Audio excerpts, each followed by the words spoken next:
paying for my niece's college even though I can? I, 45 female, and my husband Jay, 49 male, have 4 children. Ted, 20 male, Susan, 18 female, and Vicky, 9 female, and Charles, 7 male. The older 2 children are biologically my male cousin's kids. Him and his wife unfortunately passed away when the kids were just 2 years and 3 months old. None of the family members were able to or wanted to take in the children at the time. I was the youngest and still in med school then, but my husband was financially stable. He was extremely fond of Ted. Susan had just been born, so he suggested we become legal guardians for the time being, and it was the best decision of my life. Last week, at a family get-together, Susan announced she got a full scholarship to her dream university. My female cousin then pulled me aside to tell me that my other niece was 18 now and had gotten accepted into the same university as Susan. I congratulated her, but then she said I have to transfer Susan's and Ted's, he got scholarship as well, college funds to her account to pay for her niece's tuition and living expenses as the university was out of state. I thought she was joking and laughed in her face, but she glared at me and told me that since I was going to pay for Ted and Susan, I have to pay for her daughter as well because both are my nieces. I said Ted and Susan were mine and Jay's children. We formally adopted them. But she said since Ted, Susan, and her daughter were first cousins, she's sibling of my late male cousin, they are the same, and my children don't need it anyways.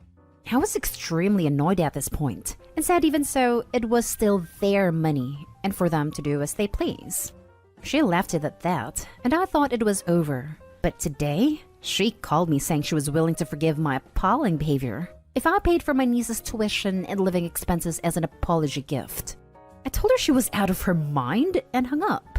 After cooling down a bit and thought maybe I should just suck it up and pay it to keep the peace and was talking with my husband about it, and he told me I was not obligated to help and it should be my decision. I finally decided not to. Now family members are calling me Nahal because I broke my niece's dreams over some grudge. It's not that I hate her, but her behavior towards my children and family has never been the best. And my niece has never tried to reach out or bond with my kids, instead has sometimes belittled them, but that is another story. All relatives know this, so they think that is the reason, and well, that is a part of it. So, am I the a-hole for not paying for my niece's college even though I can? Edited to add, when she called me, she did not ask for my children's funds, as I had made it clear that I wasn't going to give it. She instead wants me to give her money out of our savings. That is why I'm asking. I would never give my children's funds, but maybe I'm the a-hole for not giving money from savings which we still leave enough for retirement. Now for the top comments. Not the a-hole. They are your children, not your nieces. Blood relations don't matter here, and your cousin suggesting otherwise is vile. She is responsible to come up with a college fund for her kids. As you have realized, it would be punishing them for doing great enough to get scholarships to just give the money you saved for them away. She should ask for your forgiveness, not the other way around. She is out of her mind here. They should be calling your cousin a Nahal over not considering to help out her own daughter. She didn't work hard enough to get a scholarship. And your cousin seems to have tried not to save or be willing to help cover the cost. If they call you, they can help out. Easy as that. Also, if niece has treated your kids badly, she doesn't really have anything to say here. She made her own bed. Not a-hole. Even if you did want to pay for their college, there's no reason to wire her the money. Niece is an adult now after all. If the money should be going to anyone, it's either to niece or to the college directly. However, you have no obligation to pay at all. Plus, even with full-ride scholarships, it's not like the school is going to be giving them money for anything but the necessities. They'd probably still like to have the money so they can have fun and enjoy college. Wow. Just wow. You are clearly not the a-hole, but your cousin is so much the a-hole that I'm astonished that the rest of your family can't see it's plain as day. When I started to read this, I saw that you had adopted Ted and Susan. I was nervously expecting that by niece, you meant that you didn't want to pay for Susan's university despite having adopted her, and was all set to say you're the a-hole. Only if you were paying for your own bio kids, mind you. But this? You are obviously a lovely, loving, generous parent, not only to your bio kids, but to Ted and Susan, who you have made clear you see entirely as your children as well, and have provided for in the same manner as if they were born to you. And I won't say that that's beautiful. Although we see too many people in this sub treat adopted or stepkids differently, because what it is really is simply appropriate. But for your cousin's sister to shift her parenting and financial responsibilities onto you, despite the fact that her child hasn't lost any parents, is not your reward and be so obnoxious as to simultaneously make an incredibly huge and inappropriate financial demand of you. And to denigrate your relationship with Ted and Susan, your adoptive children, by insisting that they are no different from your other nieces or nephews, is beyond horrifying. This gets said time and again on the sub, but it bears repeating. The fact that you have money does not mean that you owe that money to anyone else, including extended family. Nor does the fact that they want that money. Your niece has her own parents, and she is their responsibility. Ted and Susan are now your children, and have no one else to take responsibility for them. Again, you are not a hole, but your sister cousin absolutely is. Next story is titled, Am I the a-hole for refusing to pay for my niece and nephew's college? So I, 28 female, have been married to my husband John, 38 male, for the last 4 years. John comes from a very rich family, whereas I come from a very poor family.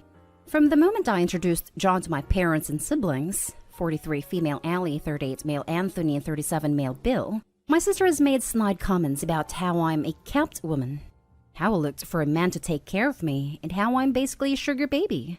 None of that is true. I have a very high-paying job. And honestly, I didn't even know John was rich for the first few months we were dating, because he lives a very laid-back normal life. He told me about his wealth when he asked me to meet his parents because he didn't want me to be caught off guard when meeting them. I got contact with Allie not long after John proposed to me, because she started sending nudes to John, telling him to leave me for her, etc. There was a big fight when he turned her down. Then she called him a cradle robber and some other less than pleasant things. This was 4 years ago. Fast forward to 2 weeks ago when I got a call from my mom asking me to come to dinner at her house. I thought nothing of it, and John and I went. Imagine my surprise when my sister and her kids, 18 male and 18 female, showed not long after. John and I wanted to leave then and there, but my mom begged us to stay and listen, so we did. Apparently, Anthony and Bill had let it slip that I had helped them out with paying tuition for my 2 nephews and niece. Because of this, Allie asked me if I was willing to help her pay for her kids too. When she asked me this, I was stunned because I know that the twins' late father had left enough money for them to attend college. When he asked her about that money, she said she had to spend half of it to pay bills the last 2 years, because the pandemic hit them hard when she lost her job. I told her this was sad, but I'm not helping her pay for their tuition because 1, we haven't spoken in 4 years, 2, she has been nasty to me my entire life, and 3, she hasn't even apologized for what she did to me. She said all that was in the past, and that I should just move on. This made me even angrier, and I just left without saying anything else to her. My mom has been calling me every day since, asking me to just give them the money because I can't afford it. Anthony and Bill apologized for telling her what I did for them, and said they will support any decision I make. My sister posted online about how I was being a greedy aunt, who refuses to help her less wealthy family, but I have been getting some hate from people. Some of Allie's friends even called to tell me I was being petty. My husband, even though he is angry and embarrassed by the situation, said he will support me no matter what decision I make. I kind of feel like an a-hole in this whole situation, because I could help my sister out with the tuition, but I am just refusing to because of how she has treated me my entire life. So I want some stranger's opinion on if I'm being an a-hole here. Not an a-hole. She slags you off, sends inappropriate images to your partner telling him to leave you, then goes crazy when told no and don't speak for 4 years, then comes in an organized ambush, shows up at an unexpected dinner invite from your mother, and just comes out with this? My god, what a such a must-have. Holy crap. And to be honest, your mother is not far off as bad for what she is doing either, knowing what she has done. This isn't a live and let die situation in my opinion. I am astonished by the audacity of the sister and mother. What the sister did is a serious betrayal that warrants no contact. However, the mother expecting Opie to bury the hatchet is like condoning Allie's behavior. What gets to me is that Allie didn't even apologize just once. I bet Allie got her attitude and entitlement from her mother, since mom is not far off. Not a hole. You have no obligation to sponsor your niece and nephew's education. It is not your responsibility at all. Also, just because you are better off, it does not mean your family's automatically entitled to your money. And finally, Ellie does not deserve any help from all she had done. Not an a-hole times 1000. She started sending nudes to John, telling him to leave me for her, etc. There was a big fight when she turned her down. She called him a cradle robber and some other less than pleasant things. This crap right here, you don't owe her a damn thing for the rest of your life. She tried and failed miserably to seduce your husband. She is jealous she didn't get the rich husband and has been bitter about it ever since. Screw her. She just wants to use you for money. Actions have consequences. These are hers. That being said, if you want to help your niece and nephew with the debt quietly later on, that's always an option. But keep her out of it. Now for the next story. Am I the a-hole for not wanting to share my college fund? I, 19 female, have an aunt, Amy, 38 female, who I love and she loves me dearly. It's never been explicitly stated, but between my sister Kim, 17 female, and I'm the favorite niece. I didn't really notice. I was around my early teens. But whenever I had an event, my aunt would always try to be there, while she was never there for anything my sister did. I got nicer presents, there are pictures of me in her house, and she texts/calls me regularly. She barely acknowledges my sister, and I never knew why. One of the reasons why it took so long for me to notice was because whenever someone would mention something about a different treatment, our mom would brush it off. And since Amy was my paternal aunt, I just accepted it. Fast forward to now, and my mom sat me down and asked me if I would be willing to go to a less expensive school so I could have extra money to share with Kim. Aunt Amy set up a fund for me and my 2 cousins but didn't have a dime for Kim. She did this with Kim looking at me for an answer, and got upset that I didn't give a definite yes. She accused me of not caring about her just like Aunt Amy, and is refusing to speak to me until I give her half the money. I thought that this was wildly unfair, and asked my parents why they didn't have their own fund for Kim since Aunt Amy was taking care of me. They said that they did, but it wasn't as much as what Aunt Amy had for me. She's a smart woman who makes a lot of money, and admitted that they had to dip into it to help pay for things when my dad wasn't working because of COVID. I feel bad for Kim, but I don't want to sacrifice my future college experience for it. Am I really being so maliciously selfish? Now for the comments. Not an a-hole. Amy can do what she likes with her money, and you should be able to go to whichever school you choose. However, I'm surprised your parents haven't called Amy on this. If it was me, I need to sit down with Amy and ask her outright why there's favoritism. That's something I've started to ask now that I'm aware.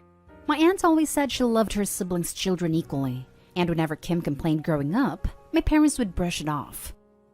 Is there any chance that she thinks your younger sister is an affair child and not biologically her niece? That is the only explanation I could think of. But it still makes no sense that Kim would be treated differently if your father treats her as an equal daughter. Everyone sucks here. You knew there was favoritism. You witnessed it. It is quite hard to believe you didn't take advantage of that favoritism. Let's be real for a minute. That being said, it was given to you and it's yours to do with as you please. Your aunt is a giant a-hole, and so are your parents for not being objective enough to see it when it started. Your sister will resent you. She's right to do so because you took advantage of the situation instead of calling it out, and possibly having to share many years ago. You reap what you sow. My take on this is that it's a hell of a thing to be asked to give up a college fund, so I wouldn't blame Opie if the answer was no. However, if her sister hates her for the rest of her life and thinks she's scummy, it would be hard to argue that the sister is wrong. You're the a-hole. Yes, of course, you have no obligation to share your fund. It's within every right to go to the more expensive school and have your parents figure it out. However, I don't know how you could morally be okay with accepting all of this money fully aware there was favoritism, and your sister continues to get the crappy end of everything. If I had the opportunity to help my little sister, damn right I'd split it with her. Last story. Am I the a-hole for telling my wife I won't/can't watch our son? I have a good job, I make good money, and I work hard enough to earn it. To the point that about 4 years ago after our son was born, when my wife decided not to go back to work, I became the only source of income. This worked out well and everyone was happy, until COVID hit. Once the pandemic started causing shutdowns, my role was transitioned from an office downtown to working from home. I was a big fan of this. I work 5 a.m. to 7 p.m. Monday to Saturday typically. So not having to commute meant that now I got to be home to put my son to bed and read him at night, and have more time to spend with my wife in the evenings. The only problem is that my wife has struggled with the idea that the location of my job has changed, but my responsibilities have not. I've had several discussions with her about the fact that even though I'm home now, I'm not able to watch our son during the day, or explaining why I can't get to the dishes till that evening. She will nod along too, but I don't think she really believes it. This has caused tension but not an outright fight until this week. Some of our mutual friends are coming into town this weekend, and we had made plans to spend time with them. However, on Monday, my wife informs me that the couple is actually getting in Friday, and she and her friend are going to get lunch and go shopping. She tells me that I need to watch our son, and I respond by saying again that I can't. I have work, and Monday to Friday is not enough heads up for me to take a day off. She gets angry at me, saying she watches our son every day while I just sit in my office from sunup to sundown, and how I should be able to watch our son so she can have a day off. She's given me the cold shoulder since then. I would love to spend a day with my son. I just can't take the time off in such short notice. Am I the a-hole? Not the a-hole, but working 14 hours per day, 6 days a week is simply not sustainable for any family or marriage. I was just going to say the same thing. It's great that he can provide, but the lack of time at home with the family is taking its toll. What kind of job requires those hours anyway? One working with coders from Seattle to Warsaw. Everyone sucks here. Your wife is an a-hole for expecting you to take time off rather last minute. You are an a-hole because you are putting all of the child rearing on her even if she is a stay-at-home mom. This boy's still your son. You're working 14-hour days. 6 days a week is freaking ridiculous. Very few relationships can even last with work hours like this. If I am correct, you are a project manager in a tech company. If this is the case, you are salaried. You aren't getting paid more to work overtime. It really makes me wonder if you are messing around your computer most of the day, which leads to these hours. That, or you work at a crappy company. While overtime is common in the tech industry, 80 hours plus weeks are not. Even the people I know making $200,000 a year in tech only average 50 or so hour weeks. Something isn't right with us. You really need to start focusing on your family, or else you won't have them anymore.